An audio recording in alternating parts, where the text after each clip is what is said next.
Sebab bila ada pertalian, meski secara pernikahan, rawan timbul konflik kepentingan. Dan contohnya ya sekarang ini sedang terjadi. Cocok. Hal-hal yang orang cetha perusahaan demokrasi, balik ini meneh. Dianggapnya ini rakyat nggak tahu toh, atau nggak peduli, atau bodoh begitu. Dianggap masyarakat itu plonga-plongo.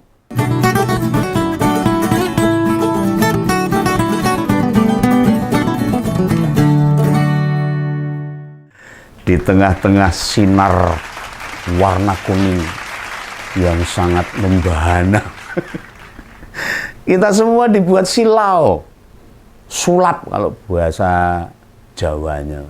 Dan fokusnya kita ke sana semua. Ada kabar yang luput dari perhatian publik ini, yang tidak diperhatikan orang. Semuanya ngomongnya tentang Airlangga Hartarto. Semuanya ngomongnya tentang Golkar. Hiruk pikuk Golkar jadi perhatian masyarakat. Nah ini ada yang luput dari perhatian publik. Yang sebenarnya ini penting. Yakni terkait dengan nasib ipar presiden. Itu loh, si Paman Usman. Yang terbaru soal dia menang gugatan lawan MK di PT UN. Loh. Ya apa meneh ini kok ya sekti tenan nih wong iki. Lembaga di mana dia bekerja digugat sendiri. Ya ini mergo ora duwe isin, ndak punya malu kalau seperti ini. Isine wis hilang. Oh kok isine wis hilang? Malunya sudah hilang ini. Apa memang isi di sini ya bisa ini. Kalau begawan seperti dia malu lah. Apa karena nggak punya malu, hilang kemaluannya, hilang rasa malunya, atau memang berniat mempermalukan diri? Ya ini masyarakat kan boleh toh memberikan pendapat seperti itu karena pejabat tinggi negara yang memperlakukan dirinya seperti itu demi kepentingannya dia sendiri, tidak memberi contoh baik kepada masyarakat. Lah belum lama ini kan Pengadilan Tata Usaha Negara atau PT UN Jakarta mengabulkan sebagian gugatan yang diajukan oleh Anwar Usman. Jadi ceritanya gini, dia itu menggugat 3 hari, membuka 3 hal. Pertama itu pembatalan Hakim Soehartoyo sebagai ketua MK.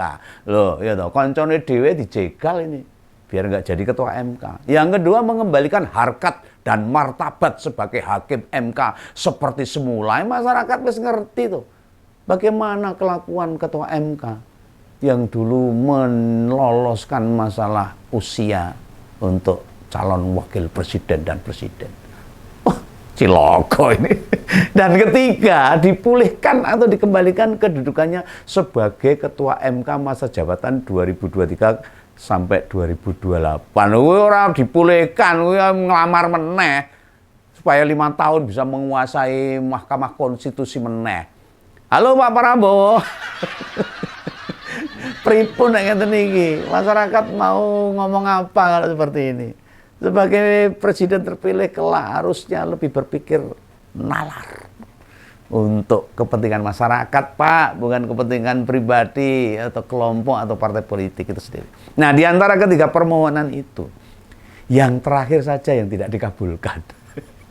Padahal seperti kita tahu loh, dalam persidangan Majelis Kehormatan Mahkamah Konstitusi alias MKMK menyebutkan adanya pelanggaran kode etik yang menyedihkan lagi. 2 gugatan lain dikabulkan soal pembatalan Hakim Soehartoyo sebagai ketua MK. Nah, koncone dadi ketua yo ora trimo. Dan kedua mengembalikan harkat dan martabat Paman Usman sebagai hakim MK. Lah wong wis dihukum karena kode etik kok suruh mengembalikan, wis salah loh. Ya piye lah kabar ini minim dibaca atau diperhatikan oleh masyarakat. Ya. Padahal institusi MK itu, Mahkamah Konstitusi itu jadi salah satu institusi penegak hukum yang penting itu. Ranah tertinggi untuk pengadilan hukum di Indonesia ini. Maka MK itu memegang peranan dalam berbagai perselisihan penyelenggaraan kontestasi. Sidang-sidang sengketa pilpres, pemilu, dan pilkada ini ada di Mahkamah Konstitusi. Lah kok sak geleme dhewe. Lah lembaga itu bakal jadi perhatian loh dalam berbagai perselisihan di pilkada nanti loh. Makanya putusan PT UN ini mesti kita sikapi dengan hati-hati. Masyarakat harus mengawal gitu loh. Jangan dibiarkan begitu saja. Benar ini dalam salah satu amar disebutkan Paman Usman tidak bisa kembali jadi ketua di MK. Jane kudune dicopot sekali. Bukan jadi salah satu anggota MK, harusnya itu. Tetapi membatalkan Hakim Soehartojo sebagai ketua MK, ini problem. Pemilihan ketua MK itu kan dilakukan oleh 9 hakim MK secara musyawarah loh. Artinya mereka semua itu ahli hukum, namun juga punya integritas dan moral yang baik. Ketika sudah dipilih secara mufakat atau secara voting, sah, kok digugat sama temannya sendiri. Nah ketika menentukan ketua, kok bisa-bisanya institusi hukum lain membatalkan hasil musyawarah. Lah ini kan aneh loh ini. Wah, parah ini hukum Indonesia ini. Coba, ini di mana itu? Semua masyarakat bisa memberi komentar nih, keanehan PT UN ini terhadap keputusan di MK ini. Mengapa bisa dibatalkan sahnya Hakim Soehartojo jadi ketua MK? Padahal itu keputusan dari pemilihan anggota MK sendiri. Sebab pada putusan 90 yang melandas polemik majunya Gibran, Hakim Soehartojo ada di mana? Kan kita tidak tahu. Kita tidak tahu lah. Oh, tahu harusnya. Intinya tidak seperti maunya penguasa. Makanya gimana caranya dilorot, dijegal, ditebang, diturunkan, dibatalkan jabatannya, ben ora dadi ketua meneh. Lah apa urusannya mengembalikan harkat dan martabat Paman Usman segala itu? Jelas-jelas putusan nomor 90 itu ada konflik kepentingan. Masyarakat paham ini. Saya ngerti karena masyarakat sekarang lagi kena sembako. Jadi bodoh ini. Lah kekuasaan itu kayak minuman keras, kayak ciu aja. Tahu ciu itu, minuman keras asli bekonang di daerah Solo. Yang bisa memabukkan, melenakan itu loh. Membuat kita lupa segalanya. Mendem kalau bahasa Jawanya itu. Bila punya kepentingan, penguasa akan masuk di semua lini. Bicara nih, agar apa yang dia mau tidak terganggu. Sehingga ganggu tabrak. Minggiro, mungkin begitu. Lah ngompolers, ini mohon diperhatikan nih. Om Begawan menyelipkan konten tentang putusan PT UN itu ya sebagai bentuk ikhtiar. Bila penegakan hukum di negeri ini memang memprihatinkan, miris. Hukum hanya dipakai untuk alat kekuasaan saja. Nuruti apa maunya sang penguasa. Nah kenapa sih vonis ini dibarengkan sama waktu gonjang-ganjing Golkar? Gugatan diajukan Paman Usman sudah lama loh. Kok baru keluar vonisnya sekarang? Bareng-bareng itu marahi masyarakat bingung nih. Ini masyarakat sudah gerah ini. Jika kita tidak membuka catatan, pendaftaran kasus itu sebelum Pilpres loh. Artinya sampai lebih dari 6 bulan loh. Apakah putusan ini murni tanpa cawe-cawe dari kekuasaan atau ada tekanan di sana?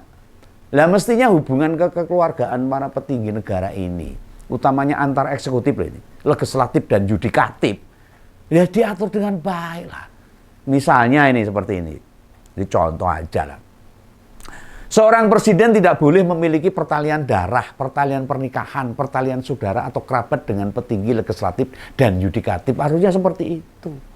Contoh ketua DPR, ketua MPR, Kapolri, Panglima TNI, Jaksa Agung, atau ketua MK, ketua MA, ketua KPK, ada lagi ketua PPATK dan sebagainya lah. Sebab bila ada pertalian, mesti secara pernikahan, rawan timbul konflik kepentingan. Dan contohnya ya sekarang ini sedang terjadi. Cocok. Lawang ketua MA gak ada hubungannya darah saja. Putusan tentang batas usia kepala daerah. Buktinya ya menguntungkan kekuasaan kok. Piye? Masa yang beginian ini tidak jadi perhatian utama para akademisi, para praktisi hukum, ahli tata negara dan sebagainya. Dan mahasiswa-mahasiswa itu loh yang punya kepentingan untuk memajukan bangsa di masa depan. Meneng wae. Sinauran ente-ente negara kacau balau seperti ini kok. Bukankah kita tahu, pasca putusan MK nomor 90, jelas-jelas MK menggelar sidang etik kok. Dan memutuskan kalau Anwar Usman terbukti melakukan pelanggaran berat kok, terhadap kode etik dan perilaku hukum konstitusi sendiri loh. Sehingga dijatuhi sanksi pemberhentian dari ketua MK. Nah, putusan kayak gitu kurang jelas gimana? Burem ruwet, gak adil. Letaknya gimana letaknya? Paman Usman itu terbukti melanggar prinsip ketidakberpihakan loh. Prinsip integritas, prinsip kecakapan dan kesetaraan. Prinsip independensinya gak ada. Serta prinsip kepantasan dan kesopanan, etika dan sebagainya. Yang termasuk dalam Sabta Karsa Utama. Aduh. Itu dulu itu waktu disumpah itu pakai apa itu? Bisa sakarepe dhewe. Lah kemudian ini, suami adik kandung presiden tadi tidak berhak loh mencalonkan diri atau dicalonkan sebagai pimpinan MK sampai masa jabatannya berakhir. Anwar Usman juga tidak diperkenankan terlibat atau melibatkan diri dalam pemeriksaan dan pengambilan keputusan dalam perkara-perkara. Baik perselisihan hasil pemilihan presiden dan wakil presiden, pemilihan anggota DPR termasuk kepala daerah yang memiliki potensi timbulnya benturan-benturan kepentingan lagi. Ini tidak menjadi fokus bagi mereka-mereka. Masa Begawan sih ngomong ngecupur saja. Kalau Begawan kan hanya saya sampaikan kepada masyarakat supaya masyarakat paham gitu loh. Bayangkan bila Kaisang terus beneran nyalon gubernur, apakah kita semua dibuat lelah dengan drama-drama sandiwara persis kayak pilpres tahun lalu? Kok tahun lalu? Tahun ini. Lo kayak gitu walau diulang-ulang meneh. Hal-hal yang orang cetha perusahaan demokrasi balik ini meneh. Dianggapnya ini rakyat nggak tahu toh, atau nggak peduli atau bodoh begitu. Dianggap masyarakat itu plonga-plongo. Lah jika itu ditujukan ke yang lain, yang nerima sembako, mereka-mereka itu, yang ada relawannya, Begawan nggak keberatan. Nah, mereka ya memang butuhnya itu. Tapi nih arahnya ke sini, ke dada atau ke kepala sini, aku ora terima. Sorry, nggak bisa. Saya ini bukan seperti yang 58% itu. Yang anggap soal Anwar Usman nggak ada kaitannya sama kekuasaan. Ya pasti ada. Kami ini memang tidak sekolah hukum. Saya dari teknik. Mungkin nilai akademik kami gak gede. Tapi hati nurani serta kepatuhan pada regulasi, pada konstitusi, pada undang-undang, pada peraturan. Gak main-main ini. Kesetiaan kami buat menjaga demokrasi ini tidak boleh ditawar-tawar. Lah jelas-jelas klausul atau apa yang diputus oleh MK begitu cetha welo-welo, genah padang, lah kok digugat di PT UN. Lah PT UN ya menerima itu loh. Ini karepnya gimana? Ini masyarakat jadi nggak ngerti, nggak mudeng ini. Dan praktisi hukum juga nggak ada yang komentar apa-apa. Tidakkah itu mencerminkan Paman Usman ini tidak menghargai hukum, menginjak-injak konstitusi, meremehkan institusi? Ada bau-bau kolonial ya, aroma-aroma yang nggak enak ini. Apa memang benar dan apa layak hakim MK yang sudah dinyatakan melanggar etika ini masih dimenangkan gugatannya dan mendapatkan pemulihan harkat dan martabatnya sebagai hakim konstitusi seperti semula? Apa iya? Lah kalau melihat keputusan-keputusan penting di negeri ini, apalagi yang menyangkut keluarga besar penguasa, nah susah mengabaikan ada campur tangan obok-obok, ada cawe-cawe mereka. Nah setelah putusan PT UN ini, Paman Usman mendapatkan kembali pemulihan harkat dan martabat sebagai hakim MK.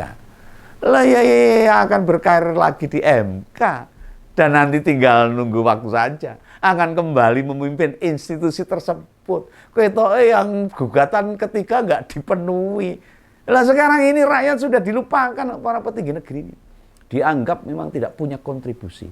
Anane mok kon manut wae. Bayar pajak kon tertib lah. Tidak didengar suara-suara tek nih wae. Lah zaman dulu itu loh.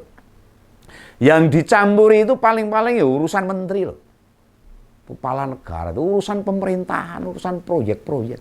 Gak ada zaman Pak BY, Bu Mega, Gus Dur, apalagi Pak Habibie. Pemerintah kok masuk ke KPK, ke MK, kejaksaan. Lah gimana demokrasi mau tegak? hukum mau diterapkan dengan baik, jika yang beginian ini makin terus berlangsung di negeri ini, rusak negeri ini.